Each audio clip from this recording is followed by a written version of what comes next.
네, 이번 수요 성경 공부를 통하여서 우리 요한계시록을 전체적으로 이해하는 또 하나님의 메시지가 어떻게 흘러가는지를 함께 우리가 공부하는 시간이 되었으면 좋겠고요. 지난 시간에는 우리 요한계시록의 배경에 대한 부분을 잠깐 나누고 공부했다면 오늘부터는 이제 실제적인 요한계시록의 내용을 함께 살펴보려고 하는데 오늘은 1장 말씀을 같이 보도록 할 겁니다. 1장이 어떤 흐름으로 흘러가는지를 잘 그림 그려야 그 다음에 2장, 3장으로 흘러가는 메시지가 연결이 된다는 것, 그것을 이해할 수 있을 것이고요. 1장의 내용을 잘 이제 공부하면 나머지 이제 흘러가는 핵심 메시지가 이렇게 가는구나라고 이해할 수 있기 때문에 오늘은 페이퍼를 보시면 무려 11페이지의 페이퍼를 준비했습니다. 3일 내내 준비한 겁니다. 버리시면 안 되는 거예요. 네, 이 자료 보고 주석 보고 강의 듣고 막 이러면서 한 것이기 때문에 버리지 마시고 집에 가서 한 번 더 읽으면 오늘 강의 내용 플러스 집에 가서 이해가 되는구나. 그리고 오늘 강의를 들을 때가 이해가 안 돼도요, 그냥 보시면 또 이해가 되실 것 같아요. 그래서 한 30분, 40분 정도 어떻게 이제 1장이 흘러가는지 보도록 하겠습니다. 자, 오늘의 포인트를 보시면요. 오늘은 이제 세 가지 포인트로 함께 공부해 본다 생각하시면 되는데, 첫 번째는 요한계시록의 1장 1절부터 8절까지가 편지의 시작인데 그 시작에는 어떤 내용이 담겨져 있나 궁금해 하시면서 공부하시면 되겠고요. 그 다음에 1장 9절에서 20절까지 이 12절이 굉장히 또 중요한 메시지가 아주 깊게 담겨져 있거든요. 그래서 이 편지의 본론 어떤 내용인지를 또 궁금해 하시면서 공부하시면 되겠죠. 그래서 저는 3번, 특별히 이제 3번 중심으로 이제 진행할 텐데, 요한계시록 1장에 여러 단어, 표현들이 있어요. 그것들을 좀 의미를 설명해 드리면서 이렇게 흘러간다, 이렇게 보시면은 될 것 같습니다. 자, 페이퍼를 보시고 또 내용도 보시면 되겠는데요. 아마 페이퍼에 다 적혀져 있기 때문에 이해가 되실 것 같아요. 자, 1페이지에 보시면 내용 들어가게 한번 제가 잠깐 읽어볼까요? 요한계시록은 앞으로 독자에게 소개될 말씀이 예수 그리스도로부터 온 계시임을 분명히 하고 있습니다. 계시, 묵시라고도 표현하는데, 묵시라는 것은 앞에 일어날 일, 이것이 종말의 성격을 갖고 있다, 이게 묵시라고 얘기를 했습니다. 구약에서부터 감추어지고 또 봉해졌던 하나님의 뜻이 그리스도를 통하여 드러나고 요한을 통해 교회에 전달하려고 하시는 것이 이제 이 계시의 방향성입니다. 그래서 이제 글이기 때문에 글이 어떤 구조로 이제 진행되는지를 잠깐 보셔야 되는데, 1장 1절부터 20절까지의 전체 글의 구조보다는 제가 이제 앞에 중요한 이 글의 구조들을 좀 분석을 좀 했어요. 그래서 1장 1절에서 3절의 말씀이 이렇게 구조가 나눠집니다. 그러니까 계시에 대한 부분이 1절부터 3절까지로 나눠지는데, 보시면 계시의 기원과 시작에 대해서 이야기해 주고 있어요. 예수 그리스도, 이 계시의 시작이 누구냐? 바로 예수 그리스도께서 주신 말씀이라는 거죠. 그래서 계시의 목적은 앞으로 일어날 종말에 대한 여러 이야기들을 이 계시의 주인공이신 예수님께서 그의 사랑하는 백성들에게 들려주시려고 하는 거예요. 그 계시의 내용이 뭐냐면, 이는 하나님이 그에게, 즉 요한에게 주사 반드시 속히 일어날 일들에 대한 것이 그 계시의 내용입니다. 그럼 속히 일어날 일들의 내용이 뭔가? 이제 2장, 3장, 4장부터 그 내용을 가르쳐 주시겠구나, 또 설명해 주시겠구나, 이렇게 생각하시면 되겠죠. 그럼 그 계시를 받아야 될 대상이 누구냐? 비그리스도인들이 아닙니다. 지금 예수님을 믿는 우리 성도님들이 이 계시의 대상들이십니다. 그의 종들이기 때문에 그렇습니다. 이 계시의 목적이 뭐냐면, 예수님께서 도래할 일들을 보여주시기 위해서 이 계시를 요한을 통해서 그 당대의 그리스도인들과 오늘을 살아가는 우리에게 보여주시고 있는 거예요. 그 계시의 방식이 어떤 방식이었냐? 그의 천사를 보내주셨고 그 종 요한이 수령 받았습니다. 그리고 이 계시의 목적은 하나님의 뜻, 예수님의 뜻을 알려주시려고 하는 것이 이 계시의 목적이 있는 거죠. 그래서 이 계시의 결과는 뭐냐면 요한은 하나님의 말씀과 예수 그리스도의 증거, 곧 자기가 본 것을 다 증언하였느니라. 그리고 축복의 선언도 있어요. 그 축복의 선언은 뭐냐면 이 예언의 말씀을 읽는 자, 듣는 자, 그리고 그 가운데 기록한 것을 지키는 자는 복이 있다는 것입니다. 이게 축복입니다. 그래서 저는 오늘 1장을 공부하면서 우리 성도님들이 붙잡아야 될 말씀 20절까지 다 붙잡아야 되겠지만 그 중에 한 절을 꼽으라면 1장 3절입니다. 이 축복의 선언을 우리 성도님들이 꼭 붙잡아야 되는데 같이 한번 이 3절 말씀을 한 번 더 읽어볼까요? 이 예언의 말씀을 시작.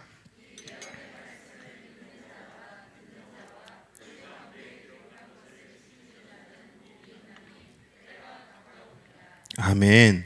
여러분 이 말씀을 지켜 행함으로 하나님께서 주시는 복을 누리는 우리 성도님들이 되시기를 주님의 이름으로 축복합니다.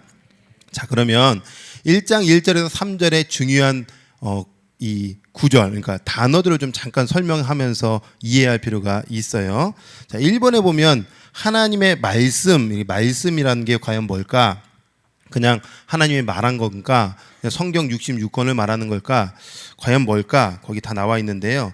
2절의 말씀에 보면 하나님의 말씀은 예수 그리스도의 증거라고 이야기합니다. 그래서 하나님의 말씀, 예수 그리스도의 증거, 자기가 본 것, 즉 요한이 본 것, 그리고 앞으로 진행될 이 종말의 성격을 띤 예언의 말씀, 성취의 말씀, 완성된 말씀은 모두 같은 것들이라고 생각하시면 됩니다. 아, 그렇구나. 같은 내용이구나.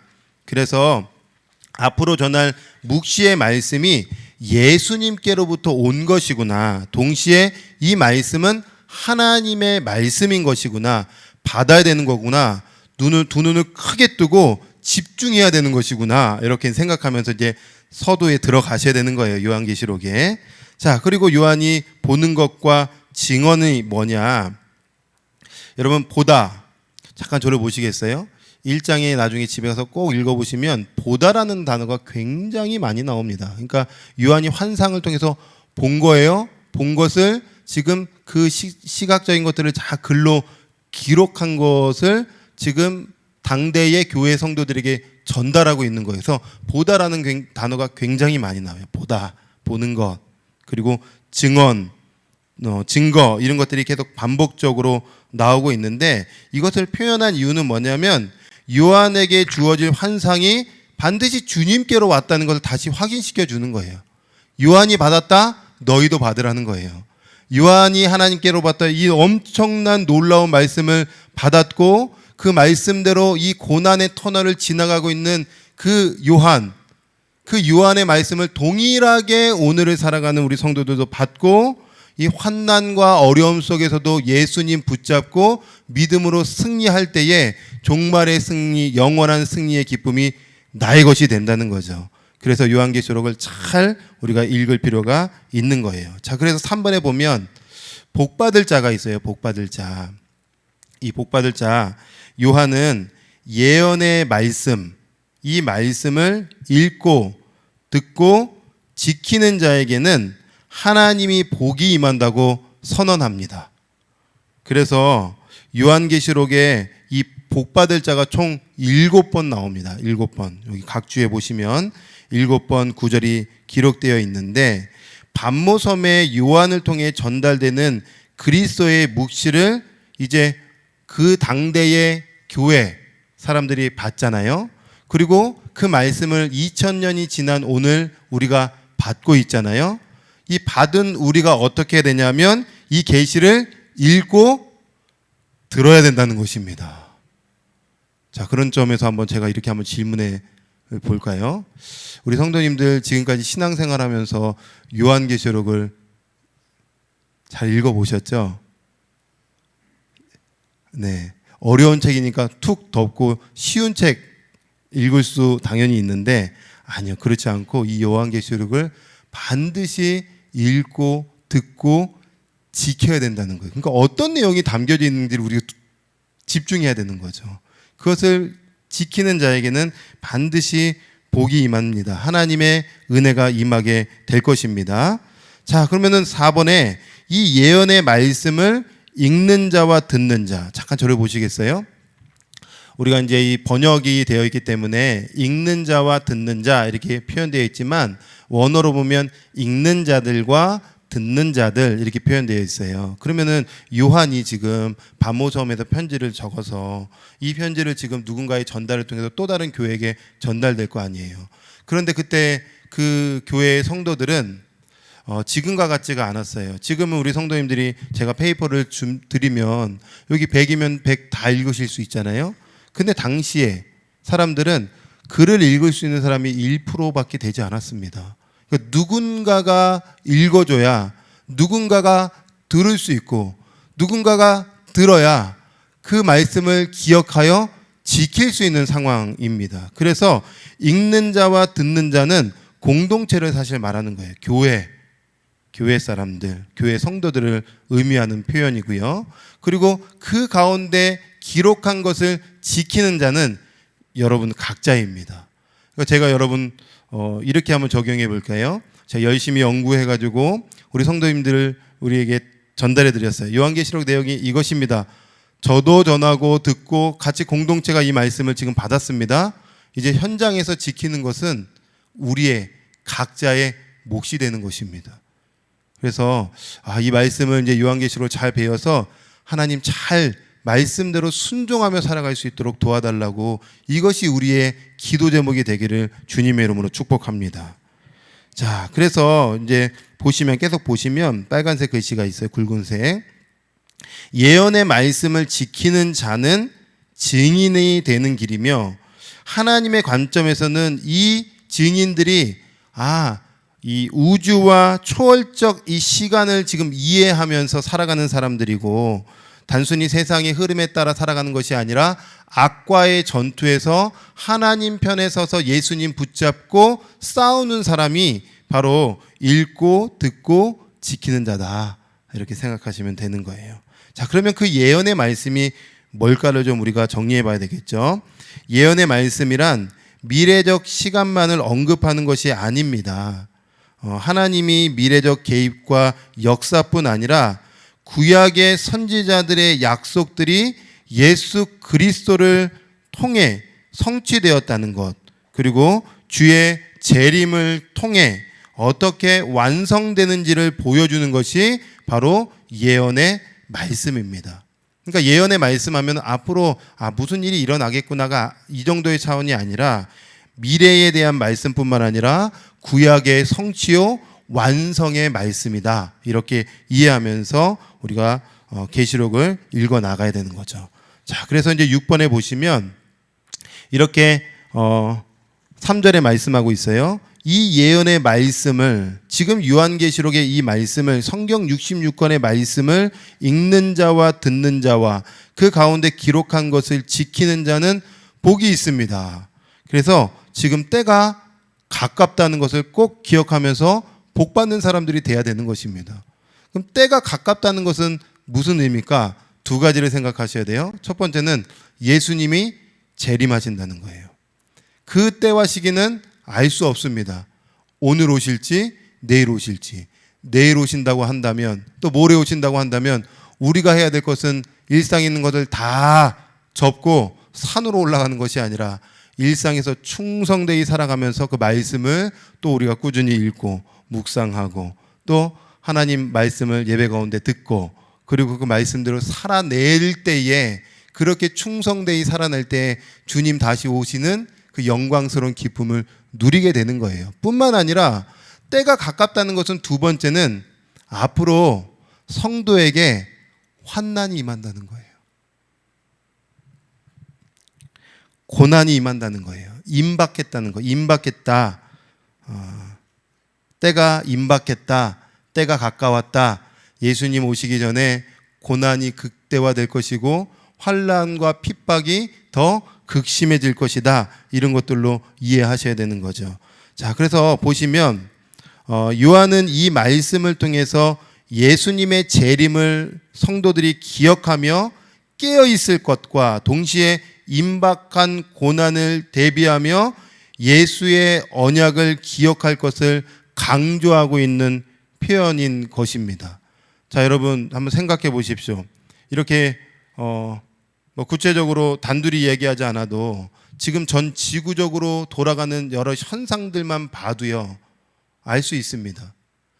겨울이 가까우는 것, 날씨가 추워지고 또 긴팔을 꺼내 입고 하면 겨울이 가까우는 것 아는 것처럼 예수님의 때가 언제 정확하게 오는지는 우리가 알 수 없지만 그 예수님의 오시는 것들은 겨울이 가까우는 것처럼 우리도 알 수 있습니다. 그래서 여러분, 지금 지구가 돌아가는 것들만 봐도 우리는 경각심을 가져야 되는 것입니다. 자연재해가 왜 그렇게 극심하게 일어나고 있는가? 또 사람들과 사람들과의 관계가 왜 그렇게 엉망진창이 되고 있는가?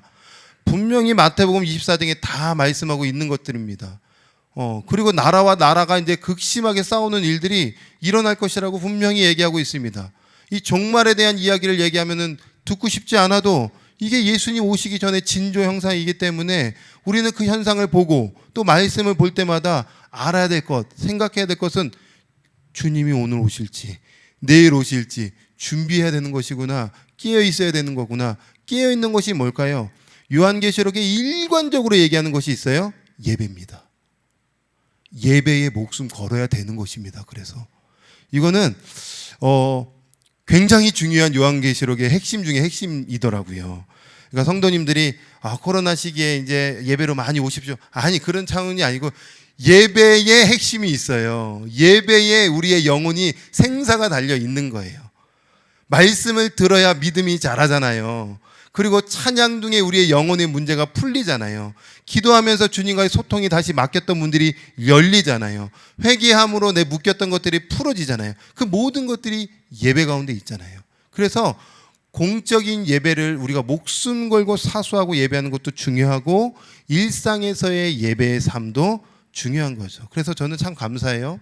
뭐가 감사하냐면 코로나 시기에 교회에서 붙잡았던 게 있잖아요. 예수만 섬기는 우리 집, 그리고 올해는 강한 마음, 담대한 믿음, 가정 예배를 정말 목숨 걸고 외쳤잖아요. 여기에 생명이 있기 때문에 그래요. 요한계시록의 핵심도 예배예요. 그래서 여러분, 지금 돌아가는 일들을 잘 지켜보면서 때가 가까웠구나, 고난은 더 극심해지겠구나. 여러분, 이것도 한번 제가 설명을 잠깐 드려야 되는데요. 요한이 살던 시대에 예수님을 믿는다는 것은 목숨을 내놓는 일이었습니다. 그런데 여러분, 지금 2022년을 살아가고 있는 대한민국의 그리스도인들은 예수님 때문에 목숨 내놓지 않습니다. 그런데 더 큰 핍박이 있습니다.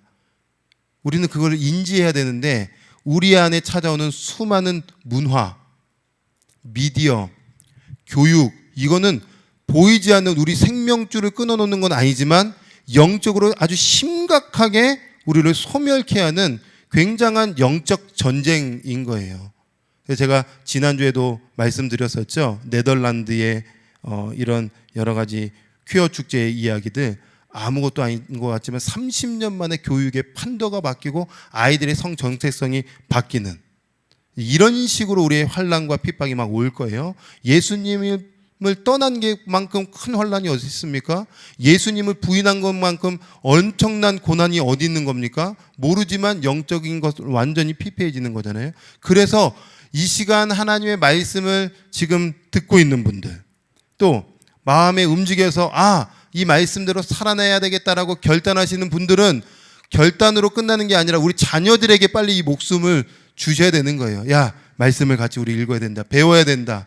내가 오늘 이 말씀을 배웠다. 이 말씀 중요하더라.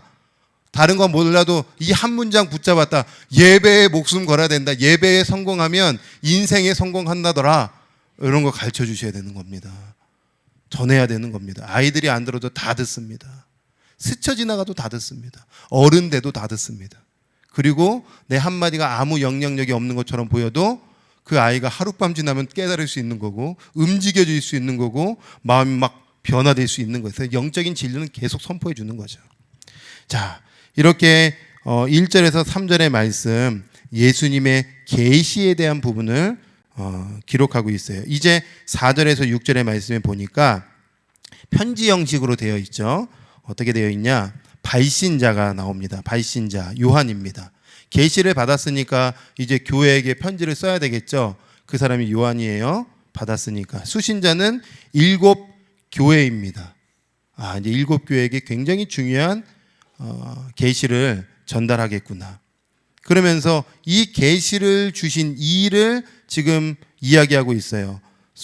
삼위일체 하나님에 대해서 이야기하고 있는 거죠. 그래서 성부, 성자, 성령님을 잘 표현하고 있어요. 이제도 계시고 전에도 계셨고 장차 오실 이, 그리고 성령, 그의 보좌 앞에 있는 7 영, 성자 예수 그리스도로 말미암아 은혜와 평강을 우리에게 주시는 이. 그래서 성부, 성자, 성령 하나님께서 우리에게 말씀하신다는 것을 요한이 이야기하고 있어요. 그리고 그 하나님을 찬양하죠.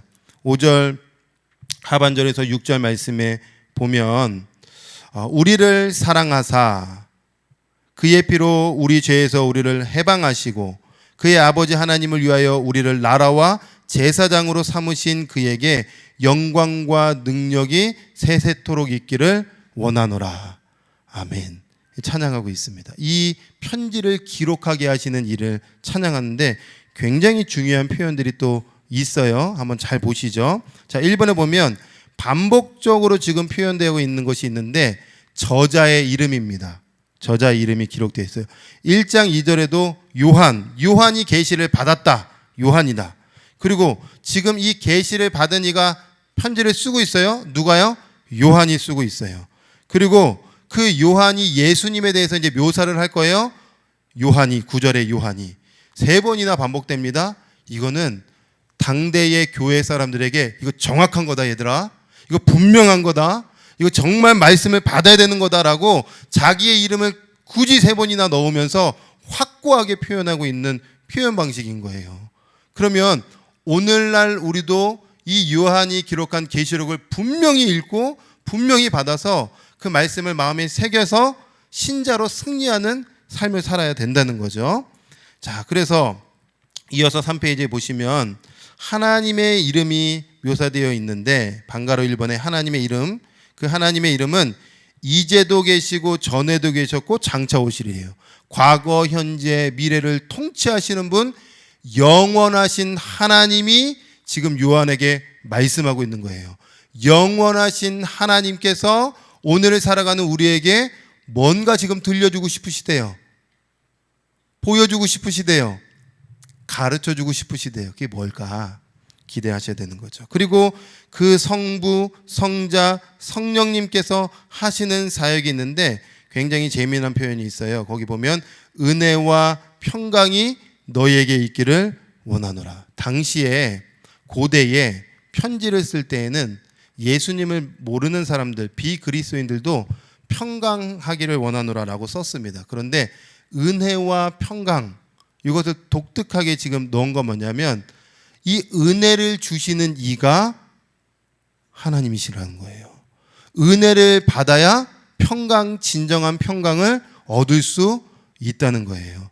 여러분, 오늘도 이 수요 성경 공부를 같이 이제 공부하시면서 하나님의 은혜를 늘 갈망하고 구하는 우리 믿음의 성도님들이 되시기를 주님의 이름으로 축복합니다. 자, 그 은혜를 주시는 이가 오늘 이제 굉장히 중요한 하나님을 이제 찬양하는 표현이 있는데요. 5절 하반절에서 6절에 보니까 이렇게 표현되어 있어요. 뭐라고 표현되어 있냐? 우리를 사랑하사. 이 표현은 현재 시제로 쓰였습니다. 사랑하사. 과거에도 사랑하셨고 지금도 사랑 중이신 거예요. 그런데 그 사랑하시는 하나님께서 우리를 죄에서 해방하시고 이미 끝난 사건, 우리는 자유자라는 거예요. 예수님의 십자가가 이미 과거에 끝났고 완성됐기 때문에 우리는 해방자들입니다. 여러분, 죄로부터 지금 계속 묶여있는 분들은 묶이지 마세요. 원수가 계속 속이는 겁니다. 하나님께서 너희는 자유자야, 돌아와서 회개만 하면 돼. 이게 하나님의 핵심 메시지. 그래서 요한계시록의 핵심 단어 중에 하나가 예배가 있다면 또 한 가지는 회개입니다. 회개하면 돼. 회개하면 회복이야. 묶여있지 마. 자유 해라. 너는 해방되었다. 이 표현이죠. 동시에 그의 아버지 하나님을 위하여 우리를 나라와 제사장으로 삼으신 과거형대로 또 씌웠습니다. 이미 우리는 제사장이라는 것입니다. 그래서 4페이지 중간에 보시면 사랑하고는 현재형 시제이고 해방하시고 삼으시는 과거형 시제입니다. 하나님의 사랑은 과거가 아닌 언제나 현재형입니다. 그러므로 앞으로 보게 될 모든 환상의 내용은 자기 백성들을 향한 하나님의 사랑의 결과물들입니다. 무서워 보이는 수많은 어떤 환상, 미래의 일들이 보여도 그거는 그의 백성들을 향한 하나님의 사랑의 결과물로 하나님께서 이미 가르쳐주고 있는 것들입니다. 뿐만 아니라 해방하시고는 과거형으로 이미 구원의 사역을 완료하셨음을 의미합니다. 예수님의 사랑은 희생을 바탕으로 한 것입니다. 빨간 것이 중요한데요. 예수님께서 우리를 제사장 삼으셨으니 독자, 즉 그리스도인들은 무엇을 해야 할까요? 제사장이 예배와 제사를 준비하듯 그리스도인들은 오직 하나님과 어린 양을 예배하는 예배자들이 되어야 된다는 것입니다. 예배할 때에 승리의 기쁨이 우리 가운데 임하게 될 줄 믿습니다. 목숨 거셔야 돼요. 자, 그래서 이제 3번 요한계시록의 이제 7절과 8절은 마지막 예언적 선언 묵시에 대한 이제 정리가 요약이 담겨져 있는데요. 볼지어다, 보라는 거예요. 뭘요? 예수님께서 그가 구름을 타고 오시리라. 각 사람의 눈이 그를 보겠고 그를 찌른 자들도 볼 것이고 땅에 있는 족속들이 그로 말미암아 애곡하게 될 것이에요. 주 하나님이 이르시되 나는 알파와 오메가라. 이제도 계셔. 똑같은 영원하신 하나님을 표현하고 있는 거죠. 이제도 있고 전에도 있었고 장차 올 자가 전능자라 하시더라. 여러분, 그라는 단어가 4번이나 반복되어 있습니다. 그는 누굴까요? 예수님입니다. 근데 그 예수님에 대해서 이렇게 표현하세요. 구름 타고 오시는 분, 그리고 각 사람들이 목격하게 될 분, 그리고 그를 찌른 자도 만나게 될 분, 그리고 여전히 구원의 기쁜 소식을 줘도 영적으로 귀를 막고 그 복음을 받아들이지 않는, 믿지 않는 자들이 애곡하게 만드실 분. 예수님이 이렇게 다양하게 표현하고 있습니다. 여러분, 구름 타고 온다는 것은 뭘까요? 지금 한국에 구름 타고 오시면 미국은 어떻게 되죠? 어떻게 봐야 되죠, 예수님을? 당대 고대의 구름이라는 것은 위험있음, 이 위험에 대한 부분으로 표현했어요. 권위자들에 대한 위험. 아마 이제 구름 타고 오신다는 것은 그만큼 예수님의 위험을 상징하는 표현일 수도 있겠고, 그 구름을 어떻게 타고 오시는지 저는 정확하게 모르겠지만 여튼 위험 있게 그 주님이 이 땅 가운데 오실 겁니다. 그때에 모든 사람들이 주님을 보게 될 것입니다. 그래서 5페이지 마지막 부분에 보면 그리스도의 재림은 그를 찌른 자들과 모든 족속들에게 임하게 될 재림의 사건이죠. 즉 하늘에서 내려오심으로 공개적이고 전 우주적인 사건이 될 것입니다. 따라서 그 예수님이 오시기 전에 돌이키지 않는 자들, 유혹에 흔들리는 자들에게는 여전히 구원의 문이 열려 있기 때문에 우리는 복음 전도를 해야 될 이유가 여기에 있는 것입니다. 화요일 날 모여서 기도하고 전도하러 가는 이유는 여전히 예수님이 재림하시기 전에 구원의 문들이 그들에게 열려 있기 때문에 한 영혼이라도 살리고자 전도에 힘쓰는 이유가 거기 있는 것입니다. 한 영혼이 오면 우리가 신발을 벗고 기뻐하며 맞아야 될 이유는 그들이 방주 속으로 들어왔기 때문에 우리는 새 가족이 왔을 때 그만큼 기뻐하면서 잘 적응하도록 온 힘을 다해서 정성을 다해서 돌봐줘야 하는 이유가 거기 있는 것입니다. 그 주님이 오실 거예요. 그러니까 여러분 잠깐 저를 보세요. 지금 요한이 계시를 받았다. 그리고 그 계시를 지금 7교회에게 편지를 쓰고 있다. 그분이 그 계시를 주신 예수님이 반드시 오게 될 것이다. 큰 그림을 먼저 지금 서두에게 딱 박아놓은 거예요. 그림 그려지시죠? 예수님께서 계시를 주셨다. 계시를 요한이 받았다. 그 본 것을 지금 7교회에게 지금 전달해주고 있다. 그리고 그 예수님이 재림하게 될 것이다. 재림 전에 어떤 일이 있을까? 이거를 이제 앞으로 펼쳐질 것이다. 이렇게 이제 서두에 기록해 놨는데, 그런데 그 예수님이 예수님 십자가에서 죽으셨어. 예수님 부활하셨어. 이 정도의 차원으로 끝내지 않고 그 예수님이 얼마나 놀랍고 영광스러운 분인지 그가 환상을 통해 본 것을 그대로 기록하고 있는 게 9절에서 20절의 말씀이에요. 자, 그러면 9절에서 20절 말씀을 이제 잠깐 정리를 해보면, 보시면 또 다시 이제 자기를 소개하고 있어요. 자기 이름을 기록하고 있어요. 9절부터 20절까지. 누가 나 요한이. 그 요한은 어떤 사람인데요? 너희의 형제고 동일하게 예수님 때문에 환난과 핍박을 당하고 그의 나라를 위하여 고난에 동참한 자가 지금 요한입니다. 어디에서 지금 편지를 쓰고 있을까요? 반모섬에서요. 언제요? 주의 날에요. 어떻게요? 내가 성령에 감동되어 그분이 큰 음성을 들려주시고 내가 본 것을 지금 기록하고 있는 거예요. 무엇을요? 그 예수님을 지금 본 것을 기록하려고. 그 예수님이 어떻게 나타나셨는데요? 촛대를 보았는데 촛대 사이에 인자 같은 이로 등장하신 거예요. 이거 이따가 설명해 드릴게요. 재밌습니다. 그때 요한이 내가 그 예수님을 봄으로 그의 발에 엎드려 죽은 자 같이 되었는데, 예수님이 그가 오른손을 내게 얹고 요한아 두려워하지 마라. 그리고 볼지어다 네가 본 것과 지금 있는 일과 장타될 일을 내가 너한테 주었으니까 이거 다 기록해야 돼. 빨리 기록해라. 그리고 기록한 거 전달해 줘. 이렇게 지금 기록되어 표현되고 있는 거예요. 자, 그러면 9절에서 20절에 그 요한이 본 예수님은 어떤 분일까? 이제 그것을 봐야 되는데 6페이지는 넘어갈게요. 자, 6페이지 넘어가서 7페이지 보시면 7페이지에 요한계시록 1장 9절에서 20절에 나와 있는 표현과 2장 3장에 나와 있는 표현을 주목해 볼 필요가 있습니다. 잠깐 저를 보시겠습니까? 이단은 이제 이 요한계시록을 많이 건든다고 그랬잖아요. 이단은 굉장히 본인들이 새로운 걸 풀어낸 것처럼 막 이건 나만이 해석한 거야. 이거는 여기서만 볼 수 있는 해석이야. 이렇게 하는데 그렇지 않습니다. 요한계시록은 구약과 다 맞물려 있는 것들이라서 구약의 말씀들이 간접적으로 다 인용되어 있습니다. 새로운 것이 아닙니다. 하나님께서 이미 주신 말씀들이 계시록에 다 같이 맞물려서 표현되어 있는데, 이제 다음 주에 우리가 공부할 7교회를 우리 주님이 교회마다 다 나타나셔서 칭찬하시고 때로는 훈계하시고 이렇게 표현되는데, 그때마다 예를 들어서 에베소 교회나 서머나 교회나 이렇게 표현할 때 예수님의 표현이 다 달라요. 그러니까 예수님의 묘사됨이 다 달라요. 그런데 재미나게도 1장 9절에서 20절에 나와 있는 예수님의 표현과 7교회에 나오는 예수님의 표현이 다 맞물립니다.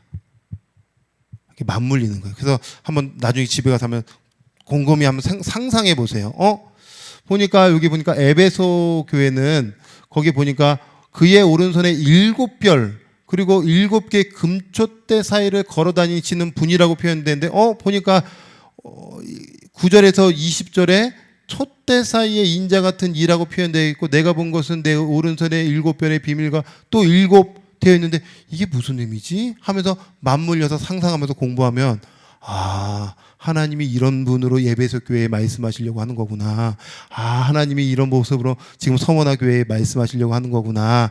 이렇게 연결된다는 겁니다. 지금 구체적으로 다 공부할 수 없어서 다음 시간에 한번 기약하시고, 자, 그래서 7페이지의 박스 밑에 보시면 요한계시록 1장 9절에서 20절은 연이어 등장하게 될 7교회를 향한 메시지의 서막일 뿐만 아니라 각 교회에 전달될 메시지의 내용들을 독자 또는 청중들에게 미리미리 지금 소개하고 있는 거예요.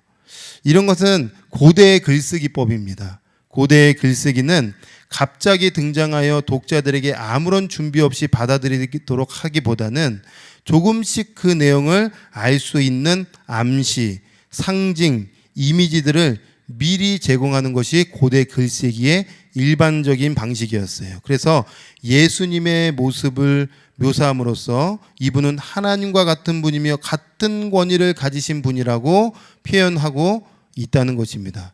어떻게 표현되어 있을까요? 8페이지에 이제 보시면 먼저 우리 이제 요한이 7교회에게 지금 편지를 쓰고 있어요. 왜 7교회일까? 왜 7교회에게 지금 이 편지를 전달하고 있을까? 7교회밖에 없었을까? 당연히 그렇진 않죠. 그래서 7이라는 것이 아마 크게 두 가지가 의미가 있을 것 같아요. 이 보편적, 대표적 교회다 이렇게 표현하는 분들도 있고요. 어떤 학자들은 이제 앞으로 진행될 사이클이 있어요. 지난주에도 말씀드렸지만 777 사이클이 돌아가요. 7이 굉장히 많이 사용돼요. 7번 나오고 7, 7 뭐 나팔, 뭐 대접, 인 이런 표현 7 나오고 그러면서 또 7교회 나오고 이게 어떤 7은 완전수인데 이 7이라는 사이클을 통해서 굉장히 뭔가 수사학적 장치를 가지고 이야기해 주려고 하고 있다. 그런데 우리가 보편적으로 생각해 볼 것은 그냥 보편적 교회에게 주는 하나님의 놀라운 메시지다 이렇게 이해하셔도 될 것 같습니다. 주의 날은 뭘까요? 주의 날에 이렇게 표현되어 있는데 주의 날은 구약에서는 심판의 날이지만 초대교회에서 주의 날은 주일로 많이 표현됩니다. 주일은 우리 예수님을 만나는 날입니다. 그래서 요한이 주의 날에 했을 때는 내가 예수님을 만난 날에 성령께서 감동하심으로 내게 이런 메시지를 주셨다 이렇게 이해할 수 있는 거겠죠. 자, 그러면 그 예수님이 촛대 사이에 인자 같은 이로 표현되어 있습니다. 보실까요? 이 그림이죠. 촛대 사이에 인자 같은 이. 촛대 사이, 딱 촛대하면은 우리가 떠오르는 이미지는 출애굽기 레위기에 나오는 성막의 안에 있는 촛대입니다. 그 촛대 사이에 인자 같은 이를 지금 요한이 본 거예요. 그 인자 같은 이가 이제 이렇게 제가 이제 그림을 표현할 수 있을 것 같아요. 촛대 7 촛대 사이를 거니시는데 손에 7별이 오른손에 7별이 있고 입에 가만히 보시면은 검 같은 것이 나오고 이런 이미지인 거예요.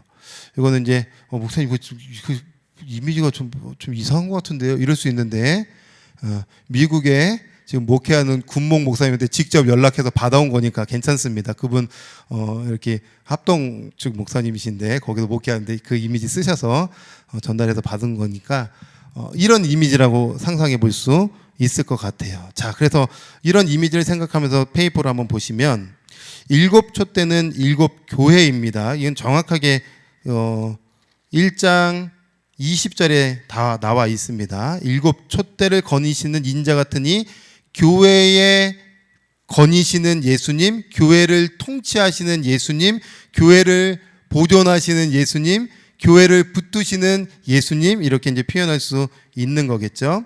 예수님께서 그 가운데 서 있음을 보여주므로 교회가 예수와의 관계를 정확하게 드러내고 있어요. 그렇다면 등잔대 어디에서 등장하는 도구이냐? 성막에 등장하죠. 여러분 성막을 상상해 보시겠습니까? 성막은 엄청난 겹겹으로 지금 덮여져 있기 때문에 안은 캄캄합니다. 어둠입니다. 보이지가 않습니다. 이거 지금 여기만 불 꺼도 캄캄할 거 아니에요. 근데 빛 한 줄기 들어오지 않을 정도로 캄캄합니다. 그런데 그 성소를 유일하게 밝혀주는 것이 촛대, 등장대입니다. 그래서 어둠이기 때문에 아마 이제 학자들은 세상, 어둠 이렇게 표현하는데 빛, 밝혀준다.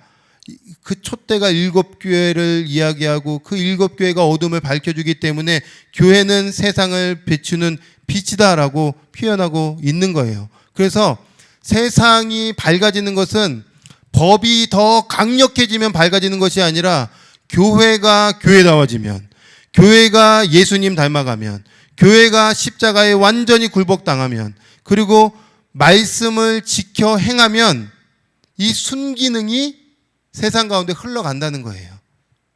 그래서 우리가 날마다 예수님 안에서 죽어야 되는 거겠죠. 그죠? 그래야 내 안에 그리스도가 드러내고 사랑할 수 있는 거겠죠. 자, 예수는 등잔대 사이를 다니시는 모습을 통해 주님이 교회를 사랑하고 관리하고 관심을 가지고 계심을 시각적으로 보여줘요. 처음이며 마지막이신 예수님이 교회들 가운데 있다는 것을, 안전을 보장하신다는 것을 암시하고 있습니다. 자, 그러면 인자 같은 이가 과연 뭘까? 다니엘서에 보면, 나중에 보시면 7장 13절에 인자 같은 이라고 표현돼요. 또 복음서에 보면 예수님 스스로 인자다라고 표현하고 있습니다. 그래서 인자는 곧 예수님이라고 알 수 있겠죠. 자, 계시록은 왜 구약 성경인 다니엘을 배경으로 인자 같은 이 인자를 등장시키는 걸까요? 13절에는 인자 같은 이라고 표현되어 있지만 굉장히 중요한 핵심은 14절에 있습니다. 그 인자 같은 이가 14절에, 다니엘서 7장 14절에 9페이지 맨 마지막 줄이에요. 그에게 권세와 영광과 나라를 주었어요. 모든 것은 다 예수님의 손에 있다는 거예요. 모든 백성과 나라들과 다른 언어를 말하는 모든 자들이 그를 섬기게 하였으니 그의 권세는 소멸하지 아니하는 영원한 권세고 그의 나라는 멸망하지 않는다는 거예요. 교회는 망하지 않습니다. 교회는 반드시 승리하게 될 줄 믿습니다. 예수 그리스도 붙잡는 믿음의 성도들은 때로는 환난과 핍박 가운데 넘어지고 피투성이 돼도 반드시 승리하는 기쁨이 우리 가운데 임하게 될 줄 믿습니다. 인내하십시오. 인내하십시오. 1장 9절의 말씀처럼 인내하십시오. 인내해야 되는 것입니다. 자, 그러면 그 예수님은 어떤 모습일까 보시면 10절에 발에 끌리는 옷을 입고 가슴에 금띠를 띠고, 잠깐 저를 보시겠어요? 긴 옷이죠? 긴 옷, 이렇게 긴 옷이죠? 두 가지예요. 왕족이 긴 옷을 입습니다. 제사장이 긴 옷을 입습니다. 설명을 좀 길게 드리고 싶지만 그러기 좀 시간이 부족하고, 딱 표현하면 왕, 제사장. 그럼 예수님은 우리의 왕이고 우리의 제사장이에요. 이렇게 이해하시면 되겠죠? 자, 두 번째, 그의 머리와 털의 희기가 흰 양털 같고 눈 같으며, 흰색, 이것은 양털 이렇게 표현되어 있지만 결국에 여기서 말하고자 하는 것은 정결함, 거룩함. 그 예수님은 우리의 왕이시고 제사장이며 거룩하고 정결한 분이시다. 자, 그의 눈은 불꽃 같고 그의 발은 풀무불에 단련한 빛난 주석 같대요. 여러분, 눈과 발은 인생의 방향이 어디로 가는지를 보여주고 있는 것입니다. 예수님의 눈과 발은 힘이 있고 명예가 있습니다. 불은 심판과 권위를 상징합니다. 예수님께서는 심판의 주이시고 권위의 하나님이시라는 것. 죄가 없는, 그러니까 지금 발이라고 표현되어 있는데 그 발은 풀무불에 단련한 빛난 주석 같아요. 근데 우리 발은요, 얼마나 먼지투성이에요. 그래서 내 발에 신을 벗어라. 죄악투성이인 너의 인생 가운데 신을 벗어라. 근데 우리 주님은 죄가 없으세요. 그래서 우리 주님의 죄 없으심, 흠 없으심을 이해해 볼 수 있을 것입니다.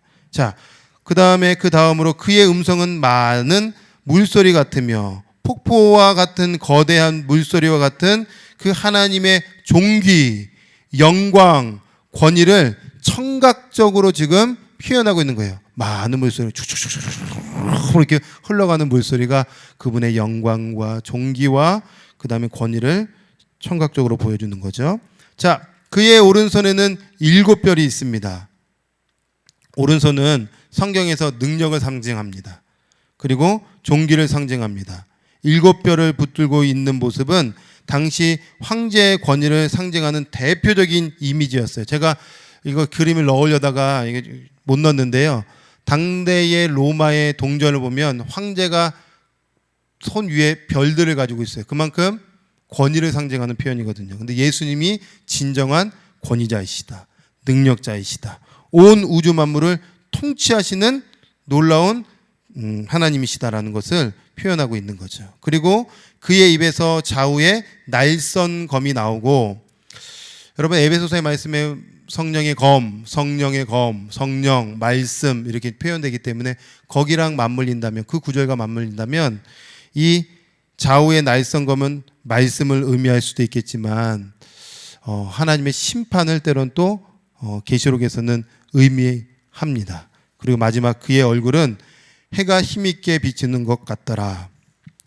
영광의 이미지를 또 심판의 이미지를 보여주고 있는 표현이에요. 종합해 보면 이 모든 예수님을 묘사하는 방식들은 예수님이 왕 또는 대제사장과 같은 고귀한 거룩한 분이시며 양날의 검은 메시아를 거부하고 그를 따르는 거부하는 이들에게는 죽음의 검이고 자신을 믿고 이 인생 가운데 끝까지 인내하며 그리스도를 붙잡는 자들에게는 보호의 검이 된다는 것입니다.